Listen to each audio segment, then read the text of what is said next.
Hello my friend, electrical vision के class में आपका स्वागत है। तो हमारा टॉपिक चल रहा है वो है डीसी मशीन। और डीसी मशीन में हम लोग क्या कर रहे हैं, अभी टाइप्स ऑफ डीसी मशीन पढ़े हैं।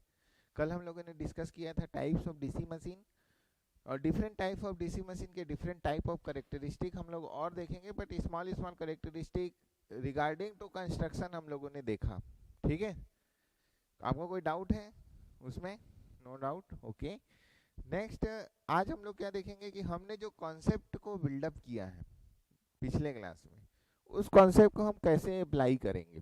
ठीक है, तो वो कैसे देखेंगे हम लोग पढ़ेंगे आज numerical questions.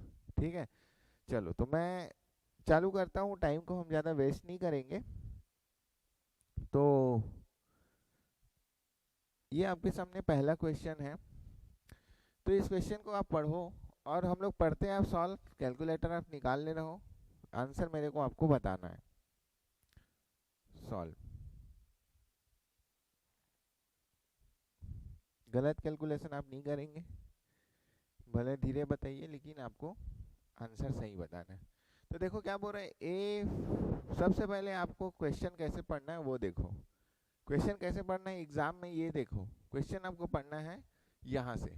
Calculate the terminal voltage when it loaded to take load current 90 ampere. मतलब आपको क्या कैलकुलेट करना है भैया, क्या कैलकुलेट करना है आपको? टर्मिनल वोल्टेज, मतलब लोड वोल्टेज आपको कैलकुलेट करना है। पहला चीज आपके माइंड में ये रहना चाहिए। उसके बाद पढ़ो, ए 4 पोल लैप कनेक्टेड शंट जनरेटर, मतलब P इज इक्वल टू 4 और लैप कनेक्टेड है, इसलिए A is equal to V4। आगे पढ़ते, मेरे को ये नहीं पता कि इसकी जरूरत पड़ेगी कि नहीं, लेकिन आपको क्या करते जाना है, लिखते जाना है, लिखते, क्योंकि आप क्वेश्चन को फिर से रिपीट थोड़ी पढ़ोगे, पढ़ोगे क्या? नहीं। उसके बाद बोल रहे हैं हैज 300 आर्मेचर कंडक्टर, मतलब Z is equal to 300 armature conductor N flux per pole, phi is equal to क्या बोल रहा है, 0.1 वेबर। उसके बाद बोल रहा है इट्स रन एट आरपीएम, कितना आरपीएम से रन कर रहे हैं? चलो हम लोग मान लेते हैं फॉर एग्जांपल ये n is equal to 1000 RPM. ठीक है, वहां पर टाइप नहीं हुआ है, 1000 आरपीएम। ठीक है, run at 1000 RPM. The armature and फिर रेजिस्टेंस आर 0.2 ओम, मतलब आर्मेचर रेजिस्टेंस कितना बोल रहे हैं आपको, 0.2 ओम, एंड फील्ड रेजिस्टेंस कितना बोल रहे हैं आपको, R F is equal to 125 ohm, 125 ohm. आगे बढ़ते हैं। उसके बाद बोल रहा है calculate the terminal voltage when is loaded the load current. Load current मतलब क्या होता है, आई एल। लोड करंट मतलब आई एल, आई एल कितना दे रहा है भैया आपको, 90 एम्पियर। इग्नोर आर्मेचर रिएक्शन, ये आपको बोला है। तो आपको क्या कैलकुलेट करने बोला है यहाँ पर, वी एल। कौन सा टाइप का मोटर है, संट टाइप, सॉरी कौन सा टाइप का जनरेटर है आपका, संट टाइप का जनरेटर है। ठीक है, कौन सा टाइप का जनरेटर है, संट टाइप का जनरेटर है। तो यहाँ पर आपको सबसे पहले मैं बोला ना, कोई फार्मूला आपको याद नहीं करना है, आपको क्या करना है, यहाँ पर आप सीधे डायग्राम बनाओ। तो सन टाइप जनरेटर का डायग्राम बनाओ। यहाँ पर क्या होता है, फील्ड रेजिस्टेंस, यहाँ क्या होता है आपका आर्मेचर रेजिस्टेंस। सीधा सर्किट डायग्राम को आपको बनाना है, ठीक है, और कुछ नहीं। यहाँ होता है आपका ईजी, यहाँ होता है आपका लोड, ये ऐसा। और वैल्यू को लिखते जाओ, सर्किट डायग्राम, जिसको सर्किट आता है वो इजीली सॉल्व कर लेगा। 0.2 ओम, यहाँ पर के अक्रॉस वोल्टेज जो है VL, यहाँ जो करंट जा रहा है उसकी वैल्यू कितनी दी हुई है आपको, 90 एम्पियर। ठीक है, 90 एम्पियर का करंट आपको यहाँ जा रहा है। यहाँ का करंट को क्या मान लो आप, IF, और यहाँ जो आर्मेचर करंट जा रहा है उसको आप मान लो IA। ठीक है, यहाँ तक का चीजें आपको समझ आया? ठीक है, अब देखो कोई भी कैलकुलेशन में क्या क्या अननोन दिख रहा है आपको, EG अननोन है, IA अननोन है, IF अननोन है ना। मेरे को यदि VL कैलकुलेट करना है तो EG और IA पता रहना चाहिए। क्या पता रहना चाहिए, ईजी और आर्मेचर करंट। समझो कैसे सॉल्व करना है, मैं सॉल्व करने का तरीका बता रहा हूँ आपको, ठीक है, समझ आ रहा है। तो देखो वी एल आपको कैलकुलेट करना है, तो ईजी पहला हमारा जो वो रहेगा, हमको ईजी कैलकुलेट करना पड़ेगा वी एल कैलकुलेशन के लिए। तो ईजी इज इक्वल टू क्या होगा, ईजी इज इक्वल टू क्या होता है यहाँ पर, जैसे हमको जो डाटा दिया हुआ है उससे हमको ये समझ आ रहा है कि ईजी जो मैंने आपको पढ़ाया 5p speed by 60 into Z by A. देखो फार्मूला आपको जैसे मैंने बोला है वैसे ही याद करना है। Because of lap winding, because of lap winding A is equal to P, इस टाइप का क्वेश्चन हम पहले भी कर चुके हैं। तो यहाँ पर आप वैल्यू रखो और मेरे को आंसर बताओ। तो 5 is equal to 0.1 into N is equal to 1000 RPM divide by 60 into Z is equal to कितना दिया है भैया 300। इसको तो कैलकुलेट कर सकते हो आप, इसको बाई हैंड भी आप कैलकुलेट कर सकते हो, कैलकुलेटर की वैसे ज़रूरत तो है नहीं, बट ओके। तो देखो ये जीरो कट गया आपका, ये जीरो कट गया आपका, 6 1 जा 6, 6 6 5 जा 30, ठीक है। अब इसको मल्टीप्लाई कर लो और ये 0.1 और ये 0 और ये भी आपका कट गया, तो कितना आ रहा है आपका 500 वोल्ट, ठीक है, सिंपल कैलकुलेशन। 500 वोल्ट ईजी की वैल्यू आ गया। 500 वोल्ट किसकी वैल्यू आई आपकी, ईजी की वैल्यू आई है, ना कि वीएल। तो ऑप्शन में आपको दिया रहेगा, मैं बता रहा हूँ आपको, ऑप्शन में ईजी की वैल्यू दिया रहेगा, लेकिन आपको क्वेश्चन में क्या पूछा है, टर्मिनल वोल्टेज। ये चीज को आपको ध्यान रखना है।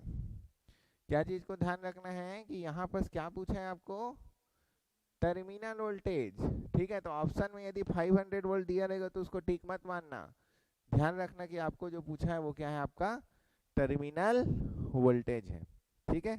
तो ये हो गया, तो मेरा ईजी निकल गया। अब मेरे को क्या निकालना है, मेरे को आईए निकालना है। क्यों आईए निकालना है, क्योंकि मैं जानता हूँ अगर यहाँ पर मैं लूप लगाऊं, यहाँ पर यदि मैं लूप लगाऊंगा, ठीक है, यहाँ पर यदि मैं लूप लगाऊंगा तो इसमें क्या निकलेगा मेरा formula, EG is equal to V L plus I A into 0.2।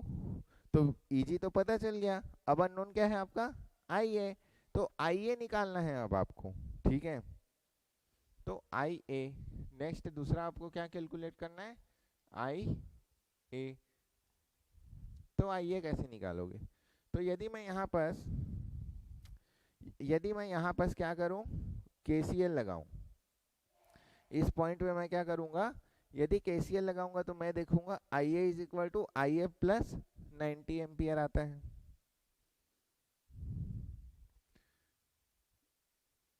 I A is equal to क्या आएगा भैया, आई ए प्लस 90 एम्पियर आएगा, आएगा कि नहीं। अब I F is equal to क्या होगा, I F is equal to क्या होगा बताओ, I F is equal to V L by 125। कैसे मैंने लिखा, सर्किट से, ये देखो वी एल वोल्टेज क्या है, इसके अक्रॉस है, तो वी एल अपॉन 125, ठीक है। And V L is equal to क्या होता है, V L is equal to क्या होता है आपका, E G minus of I A into R A divide by 125। कैसे लिखा मैंने इसको, यहाँ से V L is equal to E G minus I A into 0.2, समझ आए, यहाँ से मैंने लिखा है। क्लियर हुआ आप लोगों को भी, कैसे लिखा मैंने, ई G minus I A into 0.2। देखो मैं बहुत सिंपल तरीके से आपको बताते जा रहा हूँ, आपको कहीं भी लग रहा है कि आपको कोई फार्मूला रटना है, कहीं भी लग रहा है, नहीं लग रहा है, ठीक है। अब इस वैल्यू को हम यहाँ रख देते हैं, ईजी की वैल्यू कितनी निकली 500 वोल्ट, आई ए की वैल्यू मेरे को कैलकुलेट करना है इंटू 0.2 डिवाइड बाई 125। इस वैल्यू को मैं क्या रख देता हूँ, यहाँ रख देता हूँ। तो I F 500 minus of I A into 0.2 divide by 125 plus 90। यहाँ तक का चीज समझ आया। अब इसको 125 को इधर ले जाओ, 125 आइए इज इक्वल टू 500 माइनस 0.2 आइए 0.2 आइए प्लस 90। ऐसा लिख सकता हूँ, ऐसा लिख सकता हूँ कि नहीं? किसी कोई डाउट है? अब देखो ये अभी इस आईए को यहाँ ले जाओ, अगर अप्रोक्सीमेट भी कैलकुलेट आप कर सकते हो, लेकिन चलो ठीक, अपन एग्जैक्ट वैल्यू कैलकुलेट कर लेंगे। लेकिन यदि आपको ऐसा एग्जाम आया जहाँ पास कैलकुलेटर नहीं लगेगा, मैं आपको दो प्रकार के जगह का चीज बताऊंगा, ठीक है। 125 इसको मैं उधर ले गया, इस वाले पार्ट को मैं उधर ले गया, और 90 को नहीं, सॉरी यहाँ वो करो ना,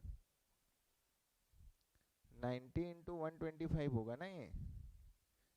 देखो 125 यहाँ ले जाओगे तो 90 इंटू 125, और ये 125 इधर गया, और 500 माइनस 0.2 आइए, ऐसा, ठीक है। तो क्या आ रहा है आइए की वैल्यू बताओ। आइए इज इक्वल टू 500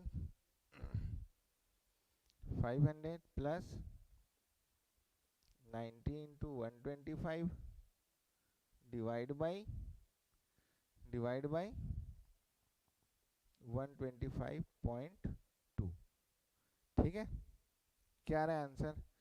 अब देखो दो प्रकार का एग्जाम होगा, मैं आपको इस क्वेश्चन के लिए दो चीज बताता हूँ। दो प्रकार के एग्जाम आपके आएंगे। कैसे एग्जाम दो प्रकार के आएंगे? एक आएगा आपका एई में ये क्वेश्चन, दूसरा आएगा आपका गेट में ये क्वेश्चन, ठीक है। समझो चीजों को।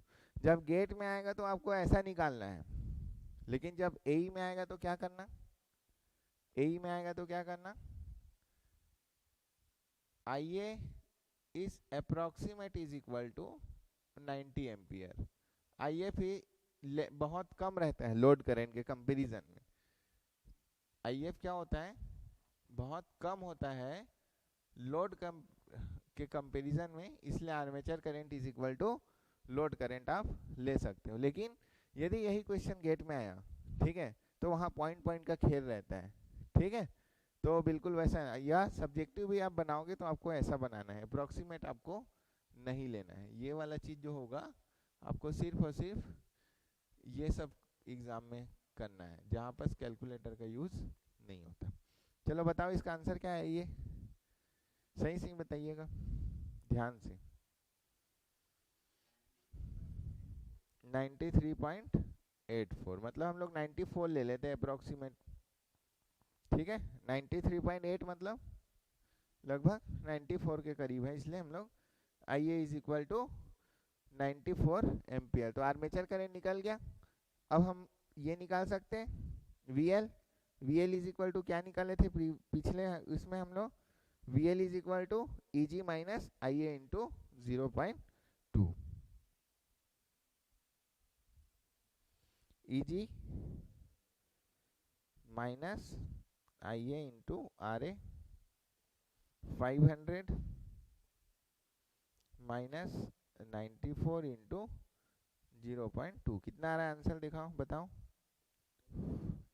500 इंटू 94 डिवाइड बाई 5, कितना आ रहा है आंसर? आंसर कितना आ रहा है? सीधा आंसर बताओ।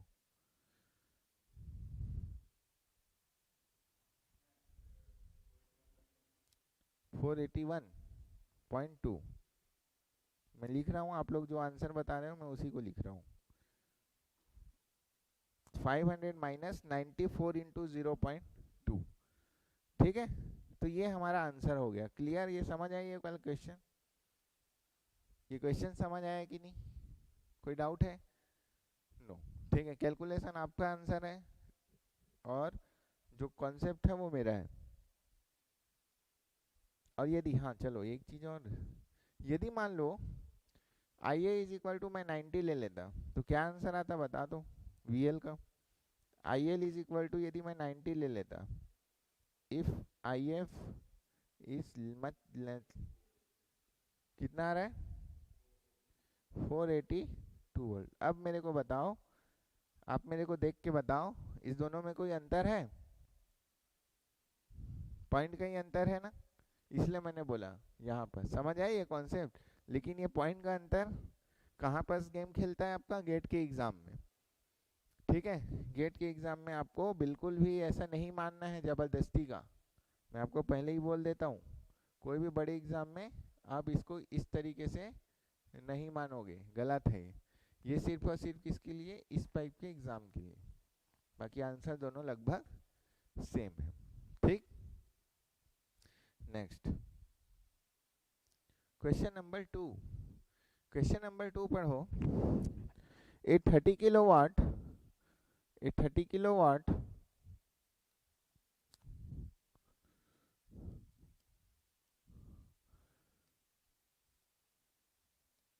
a 30 kilowatt शंट जनरेटर, जैसे जैसे बोलते जा रहा है ना मैं वैसे वैसे करते जा रहा हूँ। Shunt generator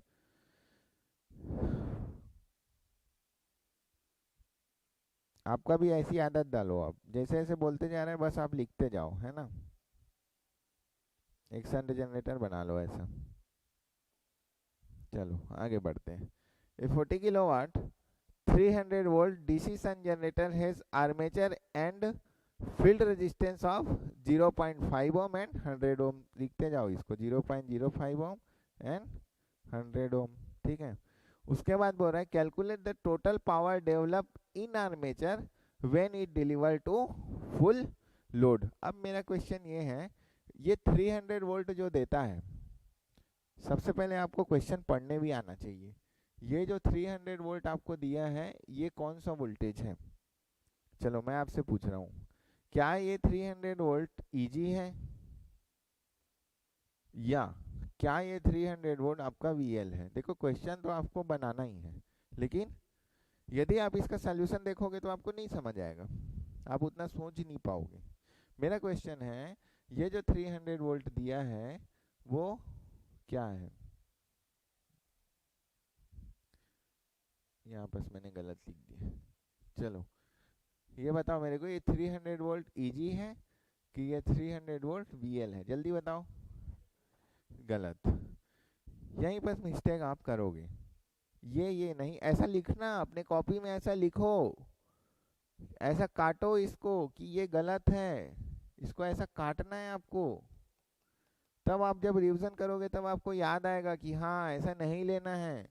VL is equal to 300 volt है, और ये जो पावर दिया हुआ है ना, ये पावर भी क्या है आपका? PL है, लोड पावर है 30 किलो वाट का। क्लियर? समझ आ रहा है मैं क्या बोल रहा हूँ? ठीक है, ऐसा लिखना है आपको कि क्या गलत है क्या सही है, क्योंकि देखो क्वेश्चन कोई हार्ड नहीं रहता, लेकिन आप मिस्टेक करते हो इसलिए आप पीछे हो जाते हो। मिस्टेक नहीं करना है आपको। क्लियर? कई लोग को कंफ्यूजन होगा, सर ये पीजी है कि पीएल है, सर ये 300 वोल्ट ईजी, कहीं बस क्वेश्चन में दिया थोड़ी रहता है कि ये ईजी है कि वीएल, आपको जानना है।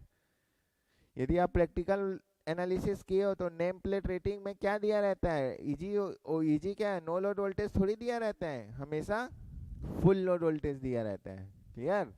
चलो आगे बढ़ते हैं।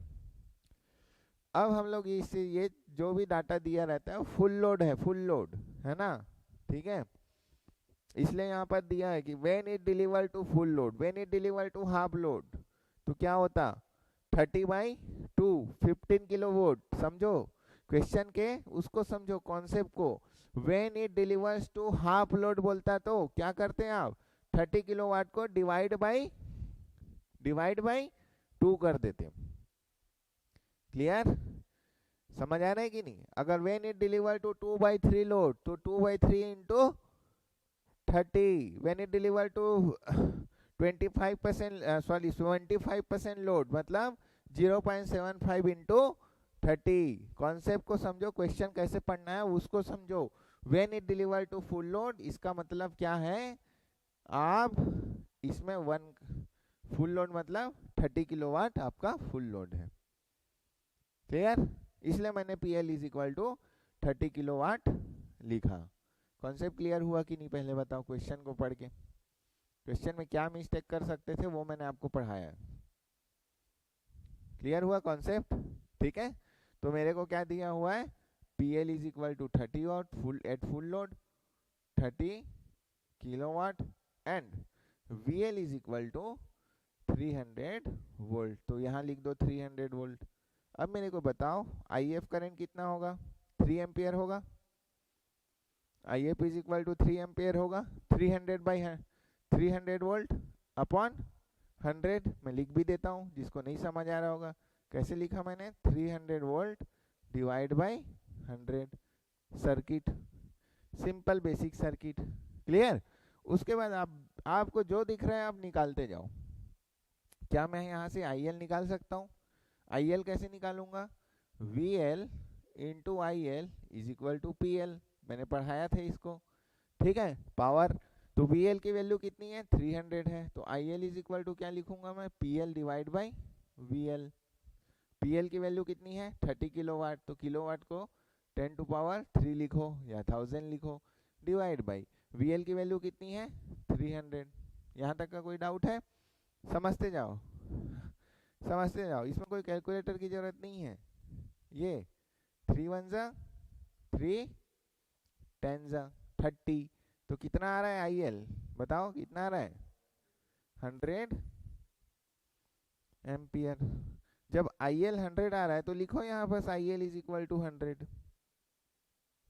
तो आप मेरे को बताओ, क्या यहाँ यदि मैं नोड लगाऊंगा, यहाँ मैं नोड लगाया तो क्या मेरे को IA मिल जाएगा, मिल जाएगा कि नहीं? यहाँ यदि नोड लगाऊंगा तो क्या मेरे को IA करंट मिल जाएगा, IA की वैल्यू मिल जाएगी। कैसे मिलेगी my friend, IA is equal to, node लगाओ यहाँ पर, नोड 3 प्लस 100, 3 प्लस 100 मतलब 103।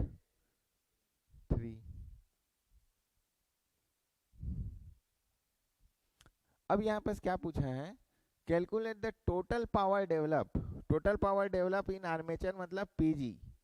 PG is equal to EG into IA, पढ़ाया हूँ ना इसको, EG इंटू IA। तो IA तो निकल गया, अब EG कैसे निकालोगे, आपको पता है, यहाँ पर लूप लगा दो, यहाँ पर क्या करो आप, लूप लगा दो।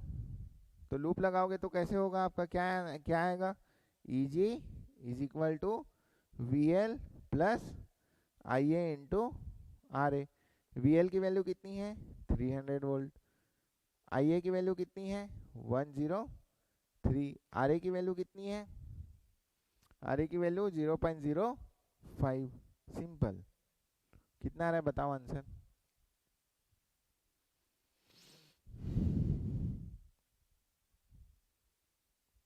सिंपल कैलकुलेशन है। कितना आ रहा है आंसर बताओ, जल्दी बताओ आंसर कितना आ रहा है।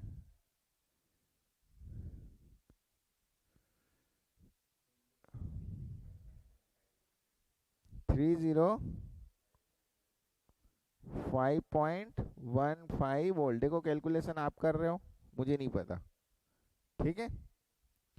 तो 305.15, एक बार रीचेक भी कर लिया करो आप लोग, आंसर बताते हो तो, ठीक है।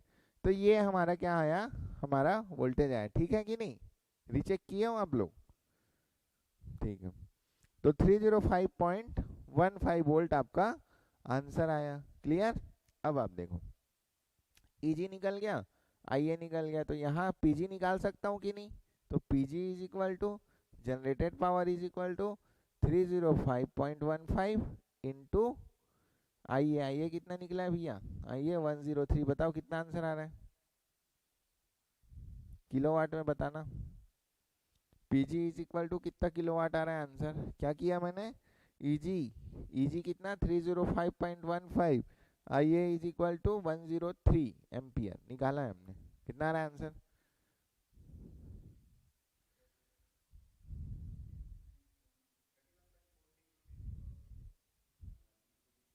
31.43 किलोवाट, ठीक है।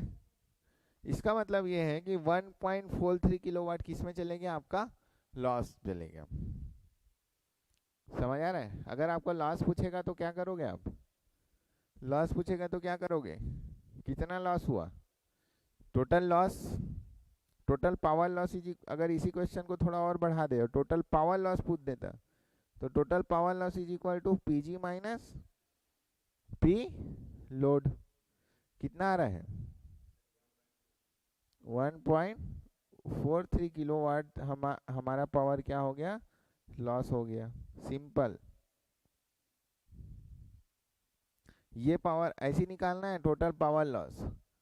ठीक है, जनरेटेड पावर और लोड पावर। जनरेट हमने किया, लोड को हमने डिलीवर किया, उससे में जो बच गया वो पावर क्या है? हमारा पावर लॉस है। तो क्वेश्चन पढ़ के आपके माइंड में क्रिएटिविटी आनी चाहिए कि आपको और क्वेश्चन आपको क्या करना है, आपको और बनाना है, और इसमें क्या पूछ सकते हैं। अगर आप ऐसा करना सीख गए तो देन आपका कॉन्सेप्ट बिल्डअप होना चालू हो जाएगा, यदि आपके पास टाइम है तो। अदरवाइज बहुत सारे रिसोर्सेस हैं, आप उन रिसोर्सेस परचेस करो, क्वेश्चन बुकलेट्स एंड सॉल्व करो। अदरवाइज ऑनलाइन भी बहुत सारी चीज़ें मिल जाती है, उनके क्वेश्चन देखो और उसको सॉल्व करो, नोट्स बनाओ और आगे बढ़ो। ठीक है, दूसरा तीसरा क्वेश्चन, क्वेश्चन नंबर 3 पढ़ो। A 30 kilowatt 6 pole DC generator develop the EMF of 200 volt at 1500 RPM। तो कौन सा मोटर? डीसी जनरेटर है। अब इसमें ये नहीं बोला है कि कौन सा टाइप का मोटर है। ठीक है, अब हम आगे बढ़ते हैं। तो इसमें ये बोल रहे हैं एक 10 किलोवाट का मोटर है, PL is equal to 10 kilowatt, 6 pole का डीसी जनरेटर है, तो P is equal to 6 pole. EMF यहाँ पर साफ साफ आपको क्या दिया हुआ है कि डेवलप द EMF। यहाँ क्या दिया हुआ है? EMF। यहाँ पर EMF आपको बताया है, तो इसलिए यहाँ पर EG इज इक्वल टू क्या लिखेंगे हम? EG is equal to 200 volt at 1500 RPM, मतलब speed N is equal to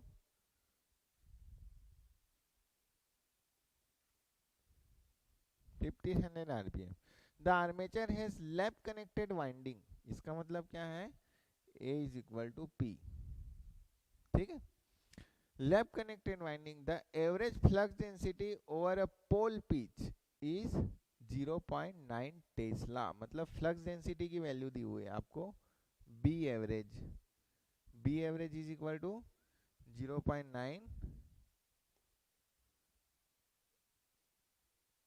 Tesla T. ठीक है, यहाँ पर फ्लक्स की वैल्यू नहीं दी है, फ्लक्स डेंसिटी की वैल्यू दी है। तो क्वेश्चन पढ़ते हो तो थोड़ा सा ये सबको ध्यान दिया करो। The length and the diameter of armature are, length, length पूछा है आपको, लेंथ, लेंथ मतलब दिया है, कितना दिया है? The length and the diameter are 0.25 metre and diameter D is equal to 0.2 metre. Calculate पहला फ्लक्स पर पोल। आपको क्या कैलकुलेट करना है? फाई कैलकुलेट करने बोला है, तो पहला हम कैलकुलेशन पहले इसको करेंगे, फाई। चलो बता सकते हो आप फाई कैसे कैलकुलेट करोगे? कोई भी कैसे कैलकुलेट करोगे आप फाई, बताओ।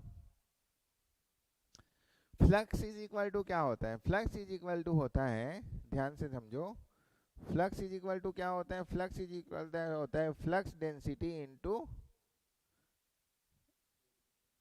फ्लक्स डेंसिटी इनटू एरिया, होता है कि नहीं?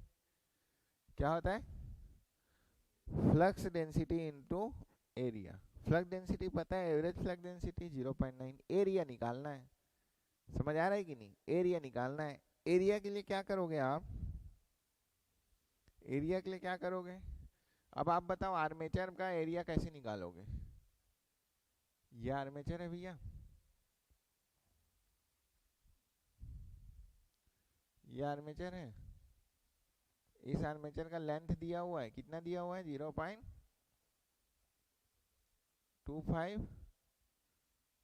मीटर। इसका डायमीटर दिया हुआ है, कितना दिया हुआ है? 0.2 मीटर। कैसे निकालोगे ये? क्या कौन सा शेप है ये? कौन सा शेप है ये? सिलेंड्रिकल। कौन सा शेप है ये? Cylindrical. A is equal to क्या लिखोगे? Pi r square into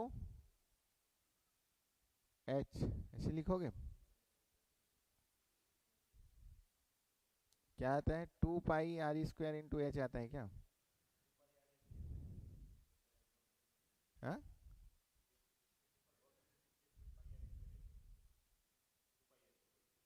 2 pi R H होता है ना।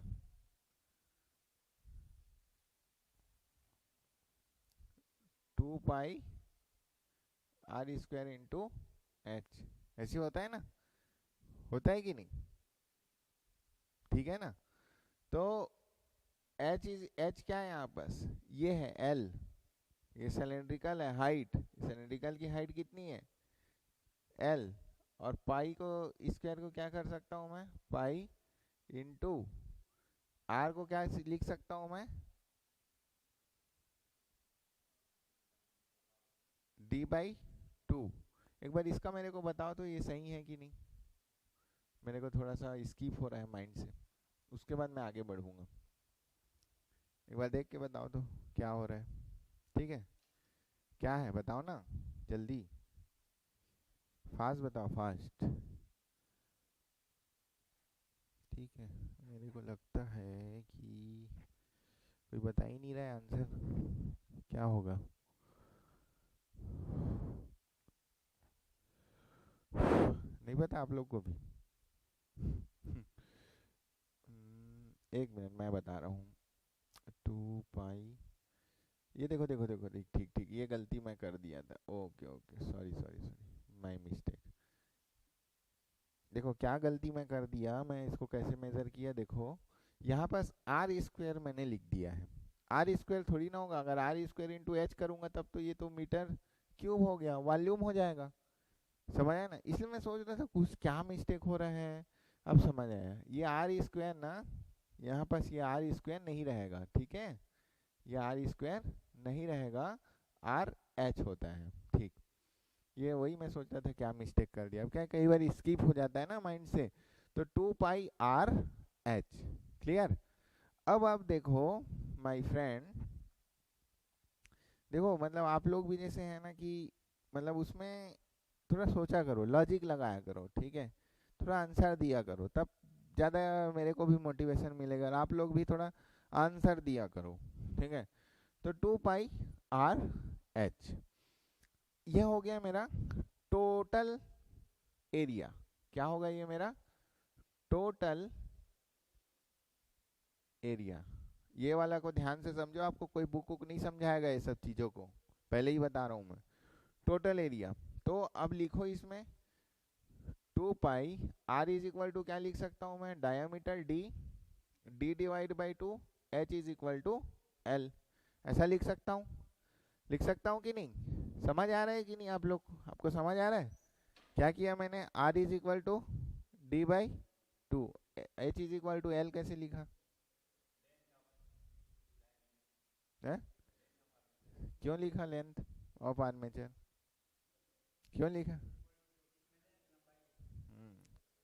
एच एक्चुअल में हाइट ऑफ सिलेंड्रिकल होता है ना, लेकिन यहाँ पास क्या है, वही तो एल दिया हुआ है ना, इसलिए मैंने एल लिखा। समझो इसको, 2 और 2 आपका कट गया, तो टोटल एरिया कितना आया? पाई डी एल। समझ आया? पाई डी एल। इधर देखो पहले, इधर देखो, आपको बोल रहा हूँ।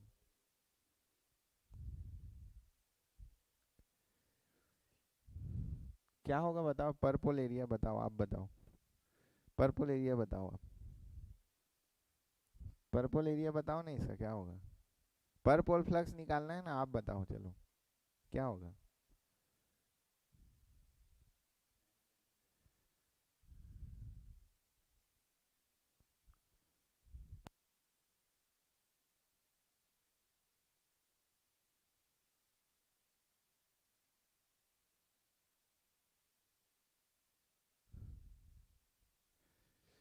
तो ये हो गया आपका पाई डी एल, इसलिए बोल रहा हूँ इधर थोड़ा कंसंट्रेशन करो, ठीक है। पाई डी एल, ठीक है, पाई डी एल। अब मेरे को क्या निकालना, क्या है पहले देखो, मेरे क्या निकालना है, पर पोल फ्लक्स निकालना है। क्या निकालना है मेरे को, पर पोल या फ्लक्स पर पोल निकालना है। फ्लक्स पर पोल, इसका मतलब क्या होता है, फ्लक्स पोल पर हर बार आप लोग पढ़ते हो, इसका मतलब क्या होता है, इस यहाँ से समझो, इस डायग्राम से। मैं इसको इतना समय क्यों दे रहा हूँ, क्योंकि आपको क्लियर होना चाहिए चीज़ें। फार्मूला रटने से थोड़ी ना होता है, आपको समझ आना चाहिए कि ये फार्मूला आया कहाँ से है। बुक में सीधा फार्मूला लिख दिया रहता है। मान लो मेरा पी पोल है, तो एक पोल ये हो गया,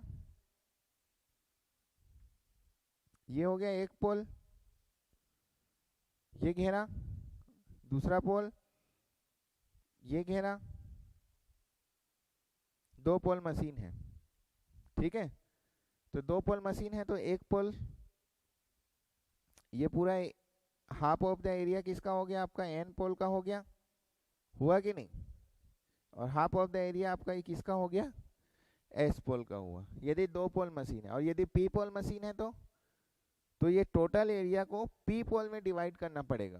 समझ आ रहा है। अगर दो पोल मशीन रहता, मान लो फॉर एग्जांपल, यदि दो पोल मशीन होता तो इस एरिया को डिवाइड बाई 2 कर देता। क्यों, क्योंकि एक पोल एन रहता और एक पोल एस होता। और यदि यदि मेरा पी पोल है तो डिवाइड बाई क्या करूंगा मैं, इसको पी कर दूंगा। तो ये क्या निकल जाएगा आपका, टोटल एरिया, टोटल एरिया पर पोल। क्लियर, समझ आया, टोटल एरिया पर पोल। इसलिए मैं बोल रहा था इधर थोड़ा कंसंट्रेशन करोगे, ठीक है। तो टोटल एरिया पर पोल निकल गया।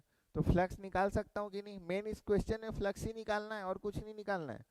तो flux phi per pole flux is equal to B average into ये area pi D L divide by P. अब समझ आया ये फार्मूला कहाँ से है। लोग इस फार्मूला को रट के जाते हैं, लेकिन है बेसिक चीज, इसलिए बोला मैं आपको थोड़ा सा समझो जब मैं समझा रहा हूँ। तो अब वैल्यू रख सकते हो आप, बी की वैल्यू कितनी दी है, 0.9 इंटू पाई। डी की वैल्यू कितनी दी है, 0.2। एल की वैल्यू कितनी दी है, 0.25। कितना पोल मशीन है,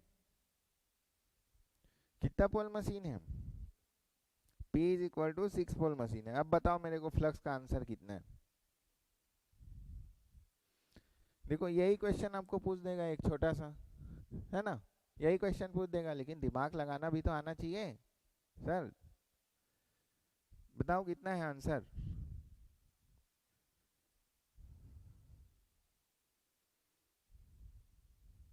जल्दी बताओ। 0.9 into pi into 0.2 into 0.25 divide by 6,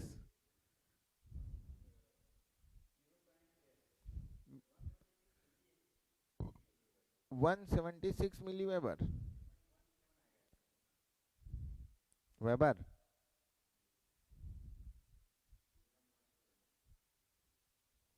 मैं भी थोड़ा कैलकुलेट कर लेता हूँ।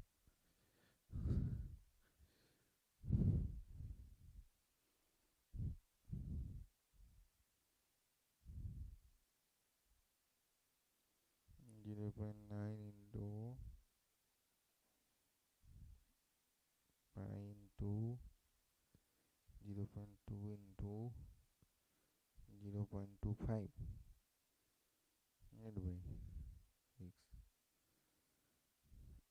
0.023। कैसे कैसे आंसर बताते हो यार, मतलब सिंपल कैलकुलेशन आपके सामने दिया हुआ है, उसको आप गलत बता रहे हो।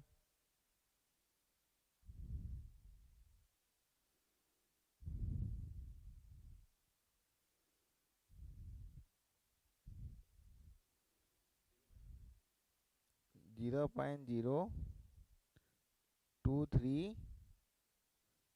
वेबर, ये है आंसर।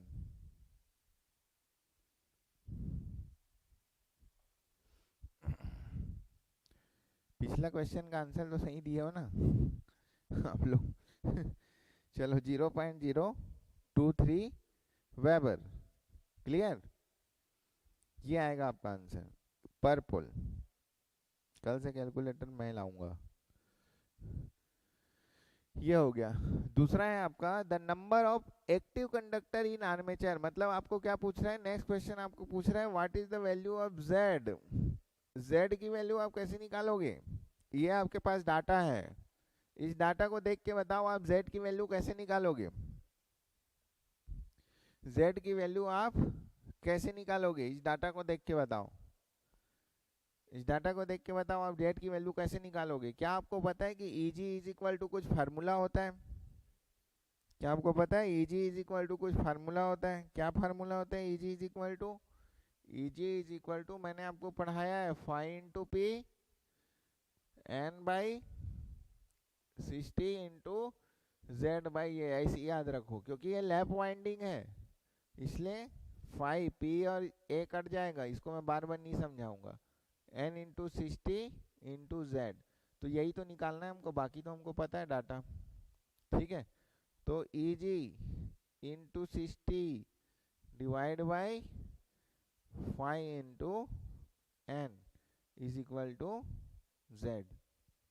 बताओ अब इसका आंसर बता पाओगे।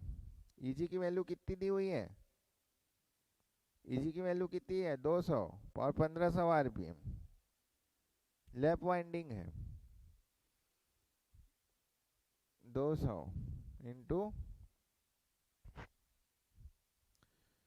60, फ्लक्स की वैल्यू 0.023 इंटू एन की value 1500 RPM is equal to Z. बताओ क्या आंसर आएगा इसका,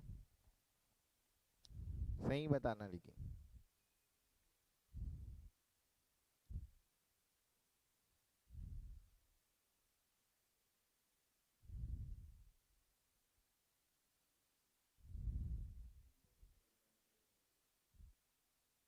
three 47.82,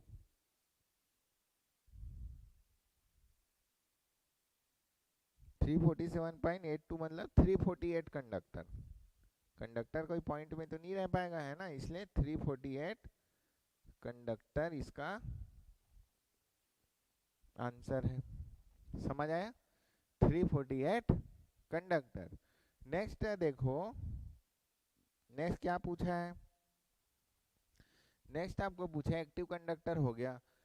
the torque develop by the machine when the armature supply A current of 5 ampere, sorry 50 ampere, मतलब Ia इज इक्वल टू कितना दिया है आपको 50 एम्पियर दिया है, और आपको पूछ रहा है कि व्हाट इज डेवलप टॉर्क, मतलब अब बताओ टॉर्क डेवलप कहने का मतलब क्या, शाफ्ट टॉर्क पर पूछ रहा है क्या।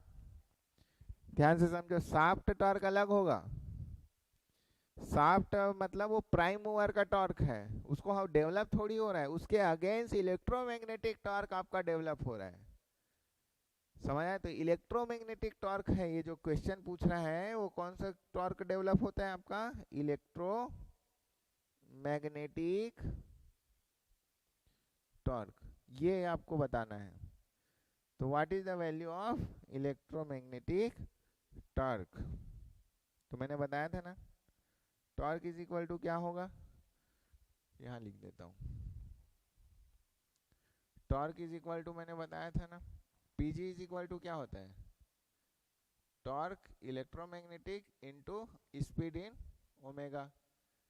तो टॉर्क इज इक्वल टू क्या होगा, PG divide by omega is equal to क्या, क्या लिखा था मैंने 2 पाई बाई 60 इंटू एन, यही लिखा था 2 pi by 60 into N. PG की वैल्यू क्या दी हुई है आपको 10 किलोवाट, तो 10 इंटू 10 टू पावर 3, बताओ आंसर क्या आएगा 2 पाई इंटू 60 है ना, इंटू एन। अब मेरे को ये बताना कि ये आंसर सही है कि गलत है, बस कारण मैं पूछूंगा आपको, ऐसा करोगे आप मेरे को पता है, लेकिन आप मेरे को बताओगे कि ये आंसर सही है कि गलत है। मैं क्यों किया मैं वो भी बताऊंगा आपको, डोंट वरी। मैं इसको क्यों किया मैं आपको बताऊंगा ऐसा, बट आप मेरे को बताओ।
कुछ टेक्निकल एरर आ गया था आवाज़ में, ठीक है, पता नहीं कहाँ से आपको अब आवाज़ नहीं आ रहा था, तो मेरे को भी नहीं पता।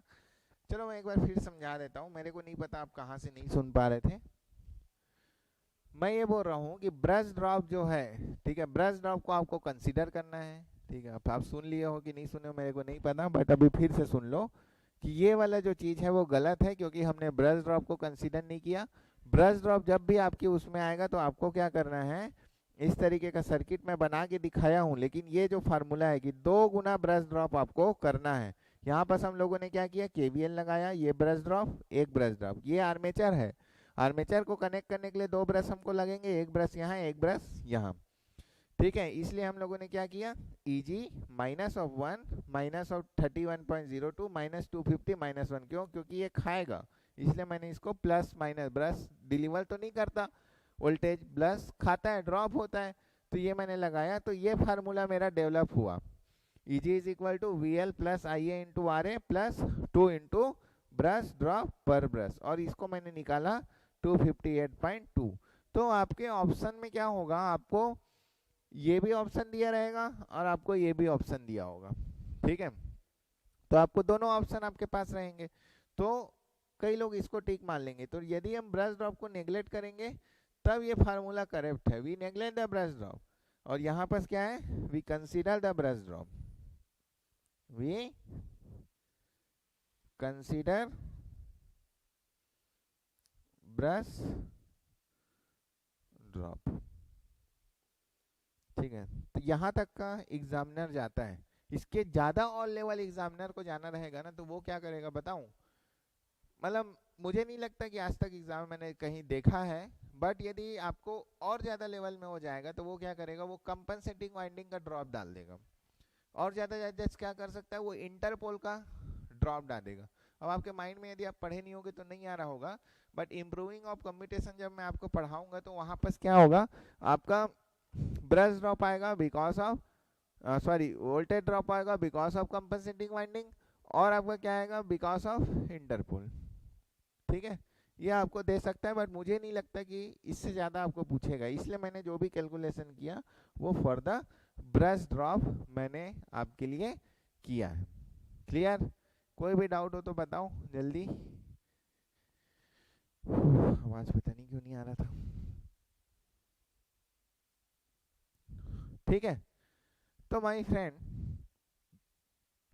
यहाँ तक आप लोगों ये, इसके बाद आप लोगों के लिए कुछ होमवर्क क्वेश्चन है, आप स्क्रीनशॉट ले लो इस होमवर्क क्वेश्चन का, या चलो एक काम करेंगे, मैं अभी और आपको क्वेश्चंस कराता हूँ, अभी और भी क्वेश्चंस हैं बट टाइम ओवर है, तो मैं और भी क्वेश्चंस आपको कराऊंगा, अच्छे अच्छे क्वेश्चंस हैं हमारे पास, तो उन क्वेश्चंस को हम लगाएंगे और देखेंगे कि और क्या कॉन्सेप्ट हम बिल्डअप करते। तो लगभग मेरे 2 क्लास और इस टॉपिक से रिलेटिव क्वेश्चंस के रहेंगे, तो मैं कभी भी आपको ऐसा थ्रोली भागूंगा नहीं कि ये थोड़ा सा क्वेश्चन पढ़ा दिया, थोड़ा सा इधर से थ्योरी पढ़ा दिया और आगे बढ़ गया, नहीं। जब तक ये थ्योरी और पूरा का पूरा क्वेश्चन से कॉन्सेप्ट नहीं डेवलप हो जाता तब तक हम आगे नहीं बढ़ेंगे, ठीक है। और दूसरा चीज़ आपको क्या करना है, आपको करना है अपना क्वेश्चन सॉल्व, कहाँ से, ऑब्जेक्टिव क्वेश्चन का बुक पकड़ो, चाहे आपको जो भी पब्लिकेशन का बुक पकड़ना है आप पकड़ो, और उस पब्लिकेशन के बुक से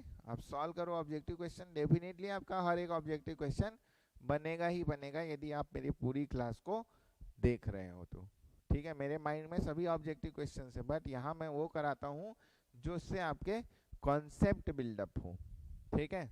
और ऑब्जेक्टिव क्वेश्चन आपको करना है, तभी तो आप एग्जाम आपको देना है, तो सीखोगे कौन, आपको सीखना है ऑब्जेक्टिव क्वेश्चन लगाना, मैं तो कुछ कुछ कराऊंगा ही, बट आपको ज़्यादा मेहनत करना है।